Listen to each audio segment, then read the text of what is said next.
All right, well, good afternoon and welcome to our webinar entitled Smart Tips for Estate Planning and Charitable Giving. My name is Brooke Anderson and I'm the Senior Director of Gift Planning at Tufts University. We're so glad that you joined us today. This session is being sponsored by the Charles Tufts Society, the university's legacy society, which honors all those who have chosen to make a lasting impact at Tufts through a gift in their estate plan, or created a gift that offers lifetime income and a future gift for the university. My colleagues and I frequently hear from alumni, parents, and friends who are creating their first estate plan or are updating their existing plan and have questions about the process. We're also asked how supporters can make tax-efficient charitable gifts and maximize their impact at charities like Tufts that are doing such important work within our local communities and around the world. To answer these types of questions and more, I'm so pleased to introduce you to our two expert speakers today. Nancy Dempze is a partner at Hemenway and Barnes, who serves as a professional trustee, executor, and estate planner for individuals and families. She helps develop and implement tax-efficient wealth transfer strategies consistent with her clients' goals and values. Her training and experience as an oncology nurse and her service on boards, including the Museum of Science here in Boston and several lands conservation organizations, have helped Nancy understand the meaningful role that nonprofits play in our lives and the impact that gifts have on their work. Welcome, Nancy. Next, we have Brad Bedingfield, who is also a partner at Hemenway and Barnes and chair of their nonprofit practice group. Brad advises individuals and families on securing their long-term goals related to preserving and protecting their wealth and executing their philanthropic endeavors, including charitable giving, estate planning, and lifetime giving strategies. Brad also assists private foundations and public charities navigating complex gifts and tax regulations. Welcome, Brad. So I have a brief program note before Brad and Nancy begin. This webinar, which is being recorded and will be made available at a later date, will run till about 1 p.m. today. Our speakers received the questions that were submitted through the registration process. Thank you for those questions, and we'll be addressing many of them throughout the presentation. You can also submit questions at any time during this session using the Zoom Q&A feature, which you should see at the bottom of your screen. Around 12:45, I'll begin sharing questions from the audience with our speakers, and we'll try to get to as many as possible. With that, I'm pleased to turn it over to Nancy and Brad. Thank you, guys. Great. Thank you so much, Brooke, and thank you everyone for spending this lunch hour with us. We're going to talk today about estate planning. We're going to provide some basic tips to think about as you approach either your first estate plan or revisiting your estate plan. We're going to talk a little bit about estate taxes and the extent to which that's something that you need to be worried about. And we're going to give you some food for thought with respect to charitable giving and charitable planning. Hopefully you'll find some of the information that we provide useful. You know, I have to say up front that, of course, we can't provide tax or legal advice, certainly not in this format, but to the extent that something that you hear today is of interest and something that you'd like to implement, please do consult with your tax and legal advisors, and they can help guide you in how to integrate that into your estate plan. So often when Nancy and I are speaking on these topics, especially where it's late in the year, we're looking at some pending tax law changes. It seems like the last several years in a row, at least, there has been at least the threat of major changes to tax laws that could significantly affect how we approach estate planning. That seems not to be the case so much this year. We're still waiting to see how the election a couple of days ago shakes out, but it does look like one way or another we're going to have some form of divided government, which makes it less likely we're going to see major tax changes down the road. It could be that Congress tries to do something in the lame duck session before the end of the year, but as far as I'm aware, there's nothing major on the scale of what we've been looking at the last few years in the hopper, and it doesn't seem likely that we're going to see some significant changes. There's one major change to the estate tax that's already baked in and going to happen in a few years, and Nancy's going to talk a little bit about that. But a lot of the things that people are concerned about are more on a sort of macroeconomic level. Higher inflation, even with the improved numbers that we got this morning, is affecting how people think about their assets and their legacies and their charitable giving. Increasing interest rates affects all of that. So we're going to touch on all or a lot of these points. But before we do, and in the interest of backing up from sort of all the noise that you see in this illustration, I'd like to ask Nancy to give us some orientation as to how we should think about estate planning when we're just starting to come to grips with it. Great. Thank you, Brad. I'm going to start with my tips that I've gleaned over the years for having a successful estate plan. And these are going to apply no matter what the heck happens with the estate tax laws going forward. And they sound simple, but very few people accomplish all 10, I have to say. So first, you need to know what you own, and that includes the tax basis in your assets. And as a reminder, tax basis is what you paid, for example, for real estate, plus capital improvements made in it. If you inherit an asset, your tax basis is the value at the date of death from the person you inherited it from. And if somebody gives you a gift, your parents gave you a vacation home, the basis is whatever their basis was in the asset. If you have art or you collect something or you have real estate that's kind of quirky and it's hard to know the value, it's well worth it to get an appraisal done periodically so you know what you're planning for. I have a couple I encourage to get their assets appraised. Everybody loved the painting that was hanging in the guest room. Turns out the painting in the guest room was worth $500,000. It's always good to get an appraisal. Second, know what your financial needs are. A lot of estate planning has to do with gifting during your lifetime. And you can't feel free to make gifts until you know that you have enough in your core savings. So do you have enough for retirement? Do you have enough to have somebody come in and take care of you to the tune of $500 a day, which is the current cost for 24-hour care? Round up on those things. But once you know what that number is, then that frees you up to be able to do charitable giving or to make gifts to beneficiaries that you want to help. Step 3, title your accounts properly. People add other people's names to joint accounts. They have to realize that that means the person will automatically inherit that asset. So be careful about that. Also, double check the deeds to your real estate. Sometimes people think it's owned jointly and it isn't, or vice versa. Step 4, similar to that, make sure you have the right beneficiary designations in place. For retirement accounts, usually that's your spouse as your primary beneficiary if you're married, and otherwise children or whatever beneficiaries. Charities often a beneficiary of retirement accounts. If you have a brokerage account, and there's a lot of pressure now to have a designated beneficiary for your brokerage account, it's great. It avoids probate. But you have to make sure that you don't send everything off directly to beneficiaries and leave nothing for your executor to use to pay your final income taxes, estate taxes, funeral expenses, etc. So be careful about that. 5, you have to plan for the payment of estate taxes, debts, and administration expenses. This is really important if you have an estate that's kind of heavy with real estate or business interests. So you need to crunch those numbers and know what that target amount is that's going to have to be paid. And estate taxes are due 9 months after death, so it comes up quickly.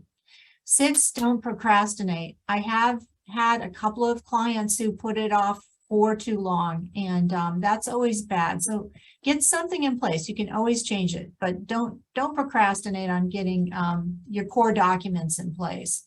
And by core documents, I mean a will, possibly a trust, a durable power of attorney, and a healthcare proxy.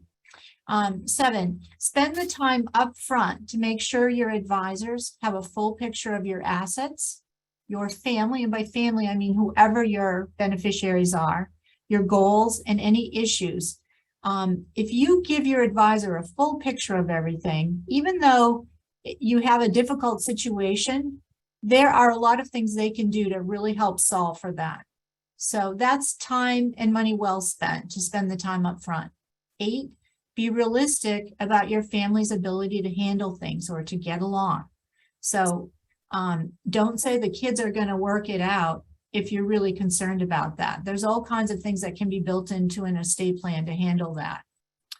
9, hire good advisors and listen to them. There's lots of good advisors out there. That's not really that hard, but listening to them and following through on the steps after you sign your estate planning documents, that's really important, and that can fall through the cracks.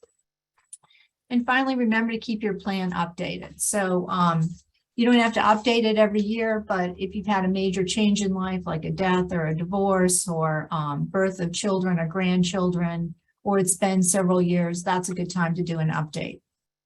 So next, we thought we just, based on some of the questions that came in, we wanted to make sure we covered, well, what's different if you're not married, but you are a couple? So it's really important in that case to have a legally enforceable good estate plan, because the default rules aren't going to be in favor of the people you want to benefit. So for example, joint property, if you're married, you're each assumed to own half of that property for estate tax purposes. If you're not married, you have to prove who contributed to buying that asset. There are gift tax rules that apply. If you're married, you can leave unlimited amounts to your spouse. If you're not married, you have to be mindful that there are gift tax rules that you have to keep track of. Also, there's no automatic right for your partner to dispose of your remains or be in charge of your estate. And importantly, there's no automatic right to receive retirement benefits or Social Security survivor benefits or pensions. And it's also important to think about, once we know what someone's assets are, what is the plan for those assets? So some assets are kind of the part of the residue of your estate. You're going to use them to pay taxes and then leave them to beneficiaries, the amount left over. Other assets you want to have a specific plan for. Usually that's things like real estate, business ownership, and tangible personal property, which is things you can move and touch, like cars, jewelry, furnishings, art. And one question, just as part of your estate planning, is when should you have a trust in your estate plan? Not everybody has to have a trust. If you don't have a trust, your will's going to send everything out and then it's gone. If you're leaving things to young beneficiaries and you want to make sure that there's some ongoing oversight over the assets beyond the age of 21, then you need a trust for that. If you're worried about a beneficiary having substance abuse issues or being a spendthrift, you need a trust. If you're worried about your own you're aging, you're worried you might get dementia, you want trustees to be able to pay bills for you rather than someone constantly using a power of attorney or having to get a guardianship appointed, then you would use a trust. And if you have a larger estate and you want to you're married and you want to try to minimize overall taxes, then a trust is helpful for that. So those are just some examples of when you would want to add a trust as well as a will in your estate plan. So what are the federal estate tax rules? Well, right now the exemptions are very high. 12.06 million this year, 12.92 million next year. But in 2026, unless Congress passes a bill, we're going to have these exemptions drop in half or more than half to around 6 million with inflation adjustments.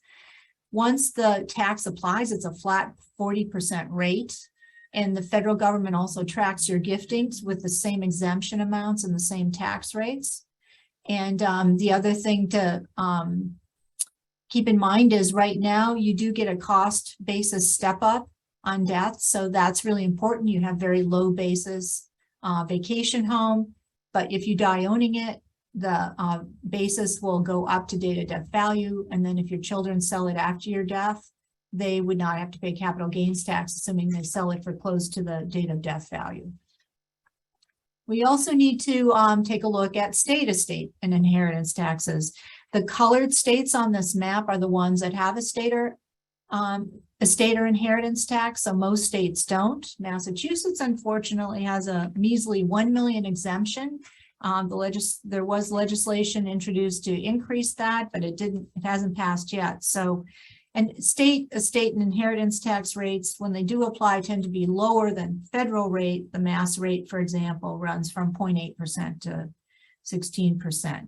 And you need to be mindful of state estate taxes if either you're domiciled in that state, so that's where you intend to have your permanent residence, or if you have real estate or art or other tangible property located in the state with the state estate tax. So how do you get your estate taxes down? Primarily through lifetime giving. And we don't have time in the seminar to go over all the tricky ways to minimize estate taxes through gifting, but there's lots of tools that you can use. But I thought it'd be good to just talk about some of the benefits of doing lifetime gifting, if you can afford to do it. One is that you're getting the assets to the beneficiaries. This says family, but I mean any beneficiaries when they're younger and probably need them more. And depending on how they handle it, you can actually help build some independence so that if they need help with something financially, they can go to the trustee or the family limited liability company and not have to come to you.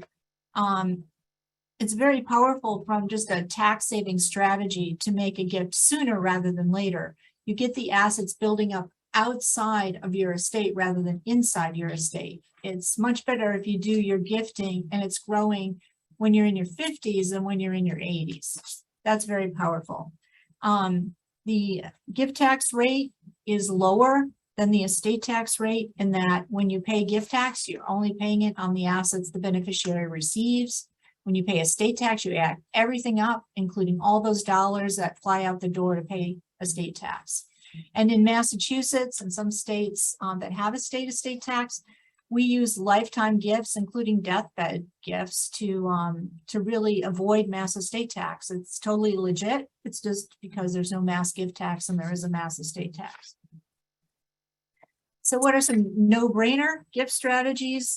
One is you've probably heard of annual exclusion gifts. So you can give $16,000 per year to any individual you want. Next year, that's going up to $17,000.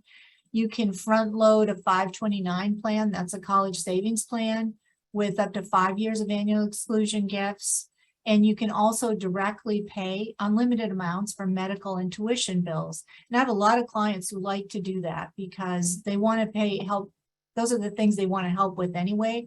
And you can get millions of dollars out over time, just directly paying those kinds of expenses. And then we're going to talk about insurance planning in one of the estate planning examples we have, but you can get life insurance, the death benefit of life insurance out of your estate by transferring it to a trust or giving those policies away during your lifetime. So what is timely? What do you have to think about right now? We know that we have this window of time. If you have a very large estate, what you would do is max out your gifts to make sure you've locked in that higher exemption amount. And if you're kind of in between, max out, and you're married, max out one of you. One of you gives over 12 million away now. That is more effective. If you both give away 6 million, you're still below the taxable threshold in 2026 when it drops back down. One of the questions we had was about what's a SLAT, a spousal lifetime access trust. Basically, a spousal lifetime access trust it's an irrevocable trust that you make gifts to, but you include your spouse as a beneficiary along with other younger beneficiaries. It could be children, grandchildren, or other people that you want to benefit. And that's kind of a backdoor way if things went bad and you wanted your spouse to be able to get assets back, the trustee can make a distribution to your spouse. And you can also just make outright gifts. So we don't have time to go into these, but for wealthier families, we like to leverage the gift exemption, get the absolute most we can out of that 12 million. And so these are some of the things, some of the tools in the toolbox for that.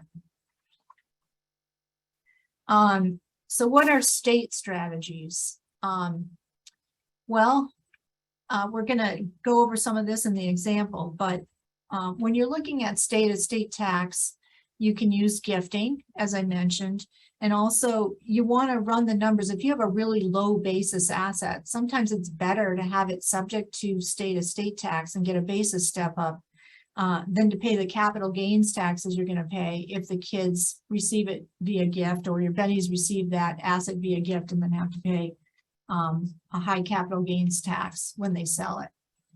And I have to say now that the millionaire's tax is passed in Massachusetts, that's another thing for people to think about. If they're gonna sell an asset that has so much gain that kicks them over the $1 million, another 4% to factor into that equation. So here's an example of saving estate tax. You can see the assumptions here, $5 million estate. You can see how easily things add up to 5 million. We have value in our homes. We've got retirement assets. We've got the death benefit on your life insurance policies, joint assets, and so forth. And this couple wanted to leave $250,000 to charity, or this person wanted to leave $250,000 to charity and the balance to children. So what can they do? With no planning, you need next slide. There we go. All right, they don't do any planning. They'll get a $250,000 charitable deduction, but they'll pay a mass estate tax of $365,000. And the retirement assets are going to be subject to income taxes. Every dollar comes out to the beneficiaries, and that's around another $700,000. So the total taxes on transferring those assets are over $1 million. With some planning, so one, they're going to get that $1.5 million policy out of their taxable estate. They're going to use their IRA to fund the charitable gift. And then they're going to make sure that the IRA can be stretched out for beneficiaries for the longest period of time, which now is 10 years. So the total taxes that they would pay now go down to $200,000. And then over the 10-year period, the children are going to have to pay income tax on the additional amounts that come out. And with that, I'm going to turn it to Brad. Great. Thanks, Nancy. So sticking on the theme of retirement plans, we work with a lot of clients for whom their retirement assets are a very large part of their net asset base. And for those folks, it's important to recognize that retirement assets work a little bit differently than some other kinds of assets in terms of your estate plan. As Nancy mentioned, retirement assets are passed generally not via your will or your will and living trust, but instead by a beneficiary designation that you have to fill out separately. And we generally recommend as much as possible when planning with retirement assets to keep it as simple as you can to the extent that's consistent with your plan. To the extent, we're going to talk more about this in a minute, but to the extent that you're charitably inclined, retirement assets are a fantastic starting point for making charitable gifts both during lifetime and at death, because those are tax-heavy assets, and we like to identify our tax-heavy assets and use those to make our charitable gifts, because the charities generally don't have to pay that tax. Other than charitable gifts, generally with retirement assets, we see people leaving them to their surviving spouse, and the spouse can, in most cases, roll it over into their own IRA, or otherwise trying to divide it up into shares for their children. And there, the rules have changed rather dramatically over the last couple of years. Up until the Secure Act, which was passed nearly 3 years ago, the people could leave their retirement plans to their kids as an inherited IRA, and the kids could spread out the required minimum distributions over the child's expected lifetime. And that created a tremendous deferral opportunity. If you give the IRA immediately all outright to the child, then it's going to be immediately taxed as income, and 35% of it's going to be gone. If instead you spread it out, it continues to grow and invest in a tax-deferred way. And that's really, really powerful. Congress decided recently that that was too good a benefit. And so under the Secure Act, they changed it so that with an inherited IRA like that, and with a couple of exceptions for minors and for disabled and chronically ill beneficiaries, for the most part, the most that an inherited IRA can stretch out is 10 years. And by the end of that 10-year period, all of it has to come out and be subject to income tax. In some cases, depending on the age of the decedent, that payment has to start immediately after death. In some cases, you can wait until later in the 10-year period, but it all has to come out by the end of that 10-year period. With respect to trusts, we generally say if it works for your planning, otherwise, leave it directly. That's simpler. There are situations, and Nancy mentioned some, where it makes sense to use a trust to receive these assets instead of giving it directly outright, the control over the assets to your children or beneficiaries. We've changed the way that we draft these trusts because of the Secure Act, including some regulations that came out just earlier this year. We used to use so-called see-through trusts. Now we do a different kind of trust, but the point is, if your estate plan is one where either you currently have your retirement plan going into a trust, or you intend to do that, be sure to revisit that with your estate planner if you haven't done so really within the past 6 months, because the rules have changed as to how that works if you're going to use a trust to receive some of those assets. So some key estate planning takeaways: consider making lifetime gifts outright or in trust to use up your current exemption amount to the extent that makes sense for you based on where you currently are with respect to your assets and taxation. One of the benefits of that is you use and lock in your exemption. Another benefit is that post-gift appreciation appreciates outside of your taxable estate. Make those no-brainer gifts, the annual exclusion gifts, direct payments of tuition and medical bills, especially if you've got lots of kids and grandkids. That can carry you a long way in reducing your taxable estate without affecting your estate tax exemption amounts. Pay attention to your cost basis, as Nancy said. If you've got higher basis assets, it may make sense to give those, hold on to the low basis assets so that you get the step up when you pass away. Or it could make sense, depending on the situation, to give low basis assets if you know it's something that's where there's going to be a sale, a realization, and let it be taxed with beneficiaries and lower tax brackets. Just be conscious and intentional with respect to cost basis. If you've got insurance policies, that can be a relatively quick and easy way to take those policies, put them into an irrevocable trust, and get them out of your taxable estate.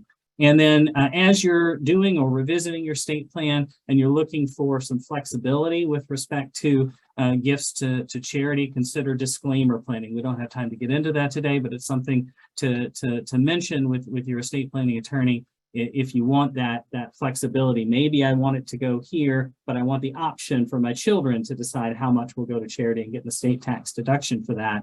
Disclaimer planning can be a powerful way to do that. So let's talk a little bit about charitable giving now. The charitable income tax deduction is an itemized deduction. So it's generally not providing any benefit to you if you're taking the standard deduction, but if you're in a state like Massachusetts, you may well already have a lot of mortgage interest and other things that kick you up above the standard deduction, in which case the income tax deduction may be fruitful for you as well. There are limitations on how much of the deduction you can take. Some of those limitations are in the nature of how much of your income in a given year you're allowed to deduct. Some are in the nature of whether you can deduct cost basis or fair market value. And this slide, which is a little busy, I know, but captures that information. Let's focus on the left side of the slide here, the one that says public charity. On the left column under that talks about how much of your income this year can I deduct for charitable gifts. And if I'm giving cash to a public charity like a university, then I can deduct up to 60% of my adjusted gross income. That drops to 50% in certain circumstances if you're mixing different types of gifts, but 60% is the maximum. For a couple of years, people were allowed to, and we had clients who did, deduct up to 100% of their adjusted gross income. That was a special COVID-related incentive to make charitable gifts. That's gone now. So we're back to the 60% level. If you're giving something other than cash, like appreciated stock, then you can deduct only up to 30% of your adjusted gross income. To the extent you give more than that, you don't lose it. It rolls over for up to 5 successive years, but it's you want to be aware of those limitations. Generally speaking, if you give appreciated property, you can deduct up to the not just your cost basis, but the full fair market value of the gift, as long as it's a gift to a public charity. There are limitations on that for complex gifts, things involving debt, things involving depreciation. It gets much trickier. But there are great opportunities for giving appreciated property and getting that full fair market value deduction. I talked about the AGI limits. There is one way to get around those AGI limits, and Nancy's going to talk about that in the context of IRAs. Okay, so I get to talk about the fun no-brainer stuff. So one thing, if you're over 70 and a half and you want to fund a charitable gift, one great way to do it is using an IRA to give directly to your charity. You can give up to $100,000 a year to charity. It has to be a public charity. It can't be your donor advised fund. And you can't use the IRA donation to buy a table at a fundraiser or something where you would get a benefit back. But if you do that, then you don't have to pay income taxes on that distribution. That's great in Massachusetts, where we don't have charitable deductions for state income tax purposes, and it satisfies your required minimum distribution, and it's not subject to AGI deduction limits. So, and the other thing you can do is you can also leave your IRAs to charity at your death, and that you'll get an estate tax deduction for that, and also avoid any income tax. The charity can then use that money without paying any income tax on it. And the rules for giving at death are a little complicated, so just work with your advisor on that. So then giving, another fun no-brainer thing to do is if you want to fund a charitable gift, and let's say you've got a lot of growth in a stock. Let's say you bought Apple stock a long time ago. Now it's a great big, it's too much of your portfolio. You need to chip it away anyway. Use that to fund your charitable gift. So if you sold the stock and made a gift of $100,000 cash, you're going to have to pay around $10,000 of capital gains tax. You can totally avoid that if you just give the stock directly to the charity. And I know that Tufts has a form right on their website you can fill out if you want to do a stock gift, or you can contact somebody at University Advancement. So that, the charities will make this relatively easy for you to do.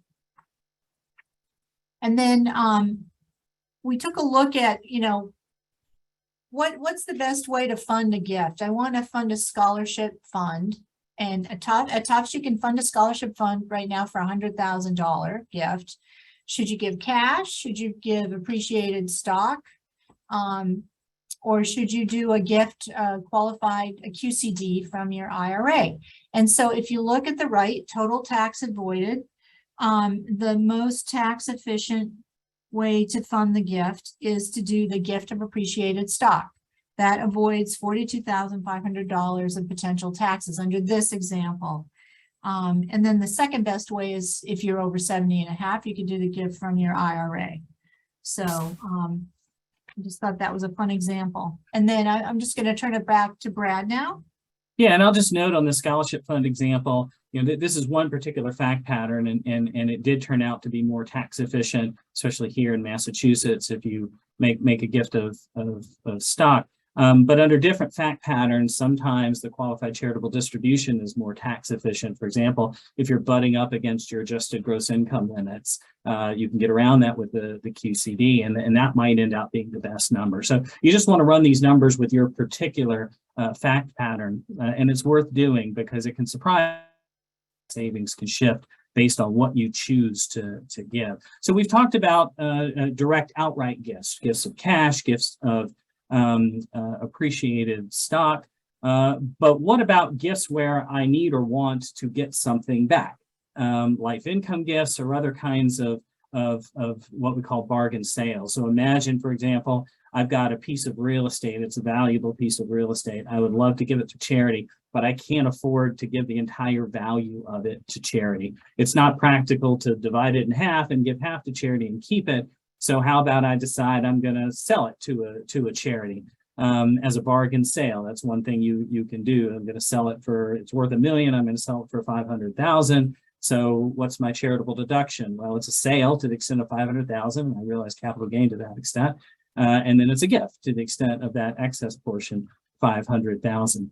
There are other types of gifts that follow that same principle. One of the simplest is the charitable gift annuity, which imagine just like instead of selling the real estate and I'm getting cash back, but there's a sale component and a gift component. With a charitable gift annuity, I'm doing the same thing. I'm giving a bunch of money or assets to the charity, and instead of giving me some cash back, they're giving me the right to an annuity for the rest of my life, or me and my spouse or somebody else. That is similarly a part gift, part sale, and the way these things are structured. The actuarial value of the annuity I get back is treated as the sale portion, and then the excess of what I gave is treated as a gift portion, and I get a charitable deduction for that in addition to getting the annuity. And there are, and that can be done in a variety of ways. You can have an annuity that starts right away. You can have a deferred annuity that starts later in life, and then you'll get a higher payout for waiting later in life. You can even have a flexible one whereby you decide when it starts, and the amount of the payout adjusts automatically based on when the start date is. There are other vehicles that you can use to do similar kinds of things, give something and receive something back. The common alternative to a charitable gift annuity is a charitable remainder trust. A charitable remainder trust, the charitable gift annuity is an agreement between you and the institution, and there's no separate entity involved. A charitable remainder trust is a separate, discrete trust that has a trustee, has tax filings and all of that. And the trust is set up so that I put money in there, and I receive either an annuity payment, a CRAT, charitable remainder annuity trust, or a percentage payment, a CRUT, charitable remainder uni trust, usually 5% or so, for the rest of my life, or I may have successors in interest. And there's an actuarial value to that stream of payments, and then the remainder is going to charity when I die or the people I've designated have died, and I get an immediate charitable deduction for that. Charitable remainder trust can be very good if you're giving highly appreciated assets and you don't want to pay capital gains tax right now. You can put them in the charitable remainder trust. Charitable remainder trust doesn't pay tax when it sells all the assets. The burden to pay that tax flows out with the payments every year, but that effectively spreads it out over some period of time. And you can do the same thing with charitable gift annuities if you structure it the right way as well. Other split interest vehicles we don't have time to get into now, but charitable lead trusts, or sort of the opposite, put it in a trust, some amount, an annuity amount goes to charity every year, and at the end of the period, the rest goes to my family. That is usually to reduce estate and gift taxes. So that's something you'll discuss with your estate planning attorney. And then gifts of remainder interest in real estate. So instead of giving the real estate, I want to live in it for my life, but then have it designated and set legally that the charity has a right to it when I die. Normally, when you split it up that way, you're not allowed a tax deduction, but there's a special provision in the code that allows that, where it's your personal residence or a vacation residence. And that can be a useful way to take some property, get an immediate tax benefit, but still be able to live in the property during your life. So charitable gift annuities are affected, as are most of these vehicles, by interest rates. With interest rates rising, the tax incentives change for some of these things. Generally, as interest rates rise, for the better with respect to charitable gift annuities and also certain charitable remainder trusts, CRATs. The tax deductions that you get are improved as interest rates go up. So it's worth looking at. Here on this chart are some of the rates that are used, and these are set nationally by an organization called the ACGA, American Council on Gift Annuities, and many or most institutions use those same standard industry rates, and those determine how much the annuity payment is going to be and affect the charitable deduction that you're going to get. So as those interest rates go up, the ACGA rates eventually go up as well generally. Those can provide you with a better annuity payment and a better charitable deduction. So they have increased this year. The annuity payment, the charitable deduction you get is better now than it might have been a year ago. Pay attention to those rates because they can go up, they can go down, but right now they seem to be on an upward trend. One of the things I talked about is planning with IRA assets. If, as I mentioned, if I give the IRA outright to my child, they're going to pay the income tax on all of it right away, reducing it by 35%. I can potentially spread it out over 10 years or stretch it out over 10 years, but that's the most that I can do under the Secure Act, the new rules from a few years ago. However, there is an ability to, instead of leaving that to my children, to leave it to one of these charitable remainder trusts. So I dump the IRA in there. It all goes out right away. So it's no longer in the IRA plan. It's now all in the charitable remainder trust. The charitable remainder trust doesn't have to pay income tax on anything, so there's no income tax due right now.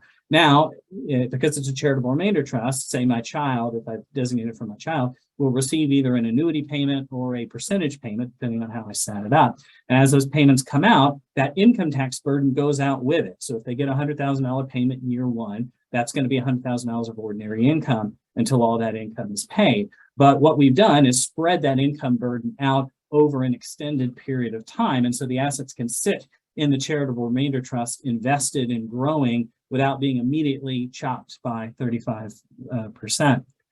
So that can make a lot of sense if it works for you and your family and your goals. If you want to leave a legacy to charity, but you want to benefit your children in the meantime, and you're comfortable with them having an annuity or a uni-trust payment every year rather than having the assets outright, then this can make a lot of sense from a tax perspective and a creditor perspective, since the assets aren't subject to the beneficiaries' creditors, except to the extent of the distributions that actually come out.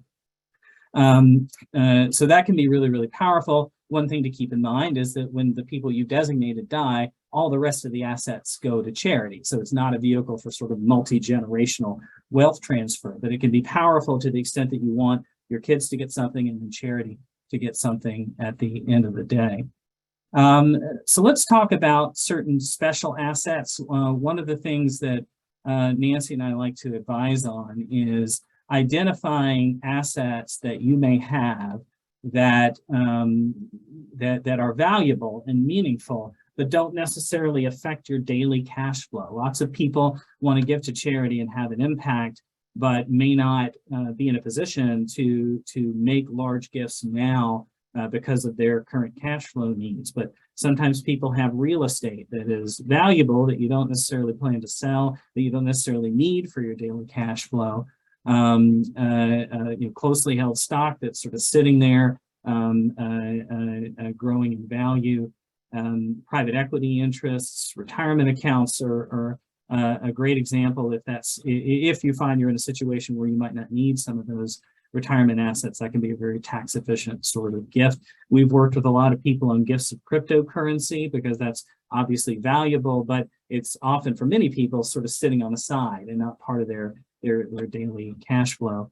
Tangible personal property, you can have valuable artwork and things like that. There are more and less tax efficient ways to gift those, so you definitely want to work with an advisor if you're giving that sort of property. One that I know Nancy likes to talk about is assisted living refunds, because it's something people don't think about often, but it's sitting there. It's something that's valuable. If you've got someone in your family who's in an assisted living facility, when they pass away, there may be money left there, and you can designate that for charity and sort of set it aside for that charitable bequest. Let's talk a little bit about now we're sort of broadening the philanthropic lens here beyond direct gifts and life income and partial interest gifts, and now moving on to sort of philanthropic vehicles. We work with a lot of clients that set up their own private foundations. They want to run a charity. They have assets in the foundation, make grants every year. They can name their kids to the board to create some sort of family stickiness and to teach them about investments and stewardship and all of that. And that can be really, really powerful.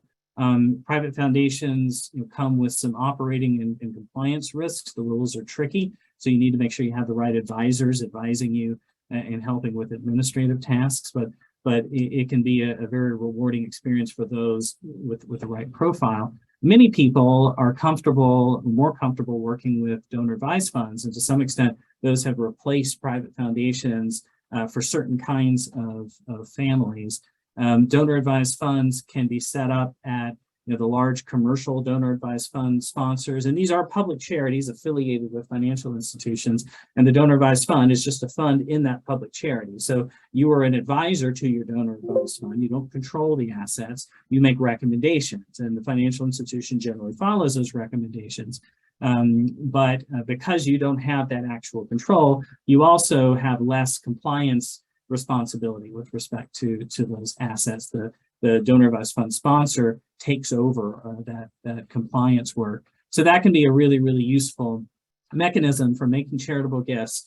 You can have your family involved in that, just like you can with a private foundation. There are also donor advised funds that are connected to charitable institutions and tied in to the programming of what they're doing. So if you're looking to make large gifts now, but you don't know exactly where you want the assets to go or how you want them to be deployed, then using donor advised funds to make those gifts now and then buy yourself some time to sort that out can be a powerful way to go. Finally, we were asked to talk a little bit about the relative complexity of some of these different strategies. I think one of the simplest things to do if you have a donor advised fund is to put on file with your donor advised fund custodian, your donor advised fund sponsor, a designation saying that when I'm gone or when my advisors that I've designated are gone, it all goes to X charity. That's easy to do. It's not a big legal process to do. And a lot of people don't think about it. And then their DAF just sort of wanders off or gets folded into the organization's general funds. So be intentional about that. And that's one way to have an impact. Retirement plans, as we talked about, are great for charitable assets because they're otherwise tax heavy. And we take that tax burden off of our family. And it's not difficult to do. You just got to fill out your beneficiary designation form. Charitable gift annuities are a little bit more complex. It's a legal agreement, but it's a relatively simple one. They tend to be 1 or 2 pages. I'm giving you these assets and you're going to give me this payment for the rest of my life. So those are quite easy to set up. Now we get into more estate planning type vehicles. An outright bequest in a will or living trust is easy enough, but you've got to have somebody help you draft the will or the living trust and make sure that it's effective.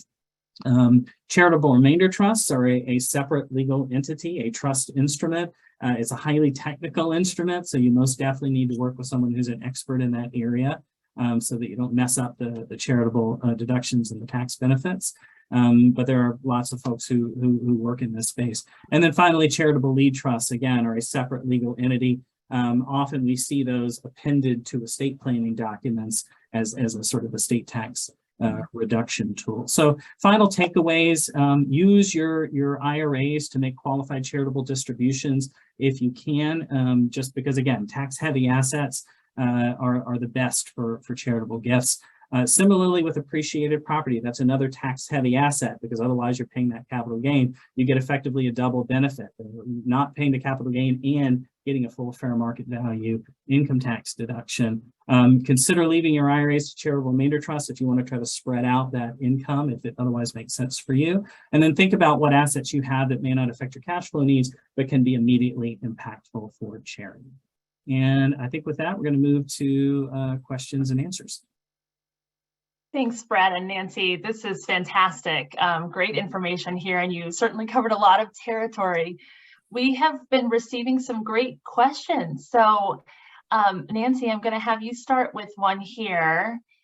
Can you discuss some of the do's and don'ts around setting up a trust funded with real estate? Sure. This it's a great topic. It comes up all the time. So I think there's when you're dealing with a personal residence, so if it's your primary residence or if you have a vacation home, there's 4 things to think about before you put that property in a trust. One is a lot of financing for a residence assumes that you're an individual, not a trust, doing the borrowing.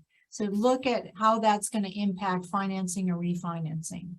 Second, depending on where you live, it could put you into a higher property tax bracket to have your house in a trust as opposed to owning it individually, or if you're a veteran, sometimes it mucks that up. Third, there are different homesteads, which are creditor protections for your house.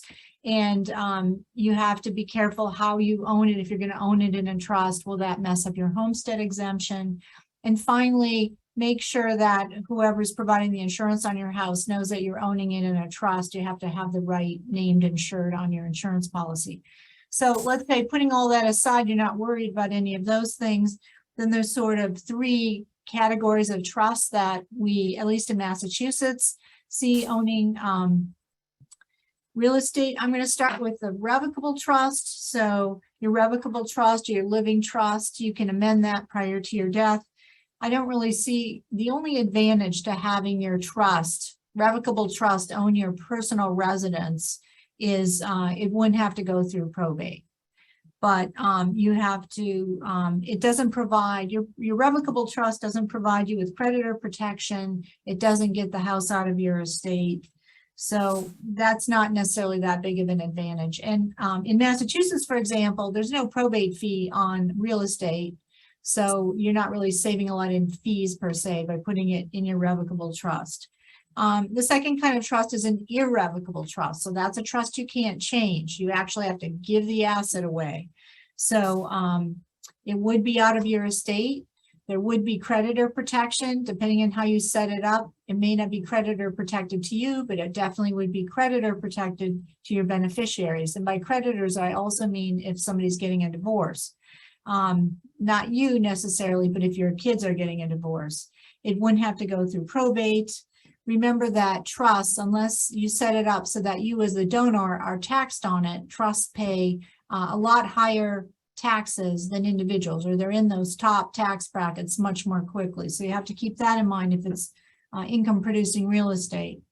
You don't have a basis step up on that asset if you gift it into the irrevocable trust. But it might be good in that you have a trustee who would actually control the assets. You might want somebody to be in charge to manage it. And then the other kind of trust we use might be something called a nominee realty trust. So that is a way to put title to a piece of real estate into a trust without saying who the actual economic owners are. There's lots of famous people that have their houses owned by a nominee trust or some kind of trust. It's easy to make gifts with a nominee realty trust because instead of re-recording a deed, you just do an assignment of a percentage of ownership in a separate document.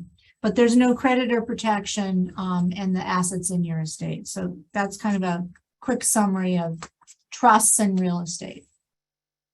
That's great. Thanks so much, Nancy. I've got one for Brad here that we get quite often. Do you have any suggestions for planning when you want to include a charity in your estate, but don't know what the ultimate value of your estate will be? Yeah, boy, that's a tricky one. You know, it's great to name charity as a residuary beneficiary. I'm going to set things up here. I want this amount to go to my kids. I want this amount to go to other family members.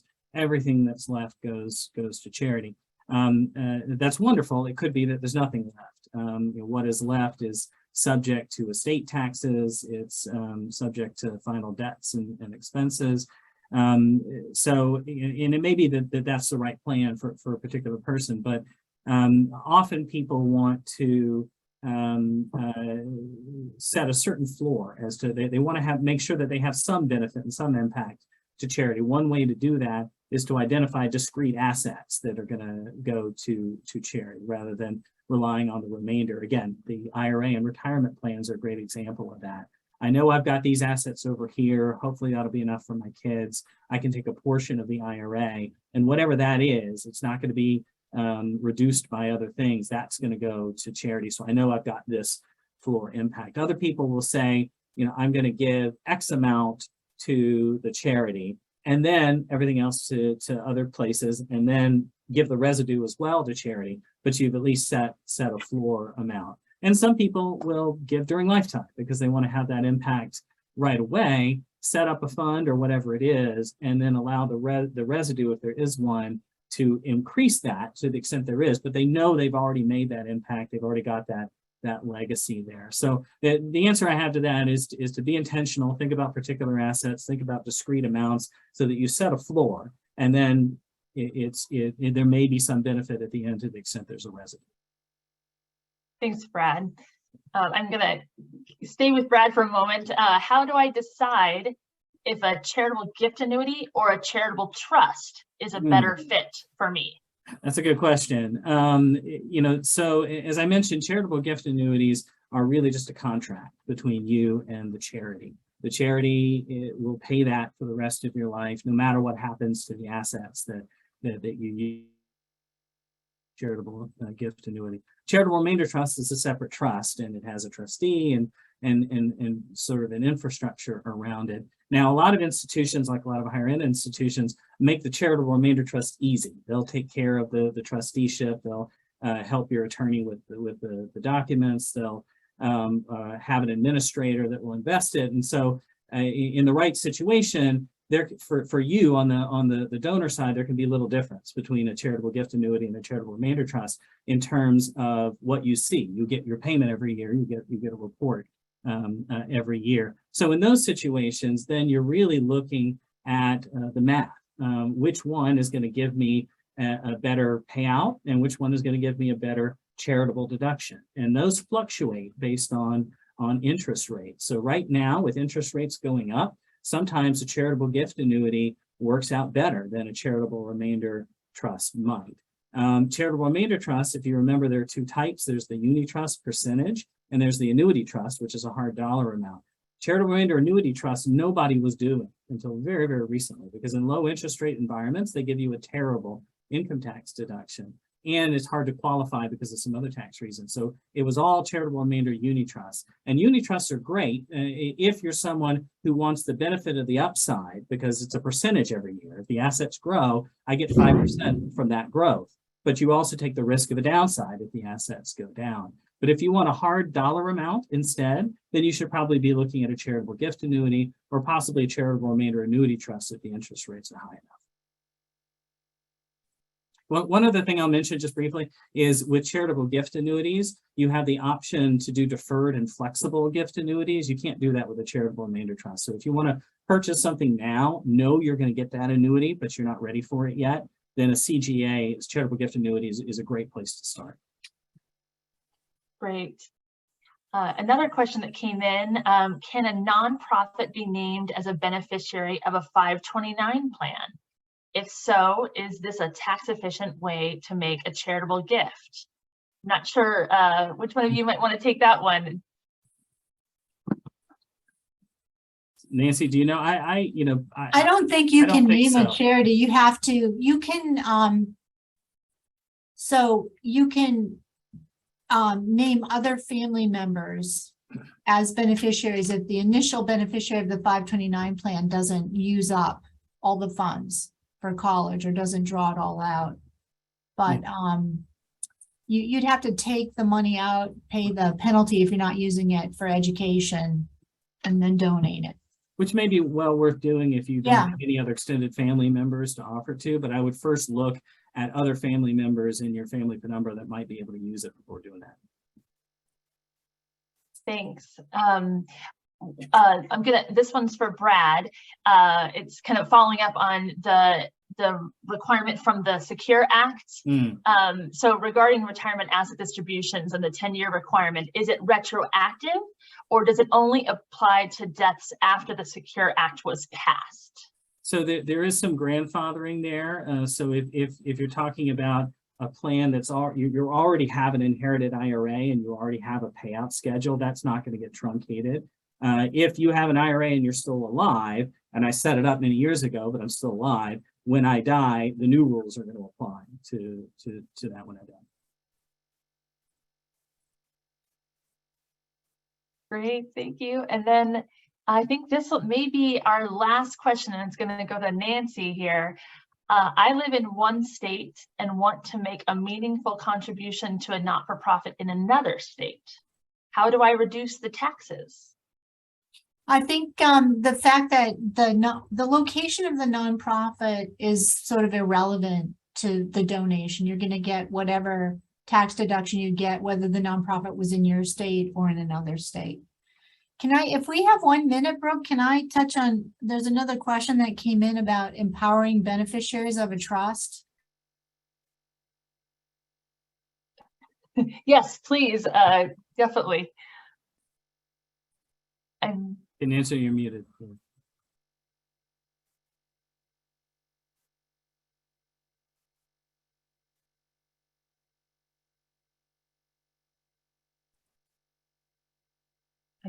Okay, can you hear me now? Yes, we can. All right, so just that's such a great question. So trusts are really advantageous in a lot of ways, but they can also tie people's hands. So that's an important discussion to have with whoever's designing the trust for you.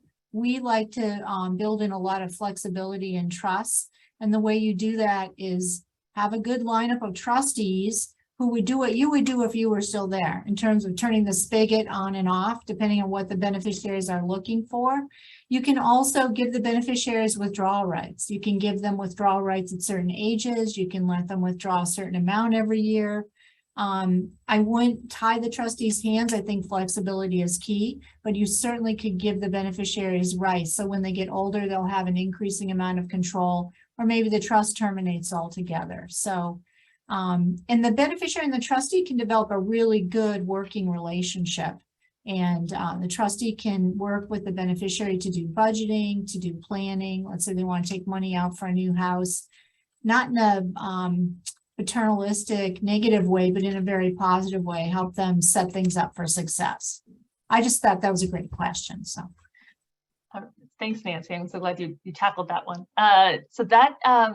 Well, thank you both so much, Nancy and Brad, for sharing all these practical tips and timely charitable gift ideas as we head into the final weeks of the calendar year. And thank you to everyone in the audience for joining us today and sharing such great questions leading into the event and today. So we hope you'll be on the lookout for a survey via email, as we would appreciate your feedback on today's session. You'll be asked in the survey if you'd like for us to send you the recording of today's session for future reference. Thank you again to everyone, and we hope you have a wonderful rest of your day. Bye.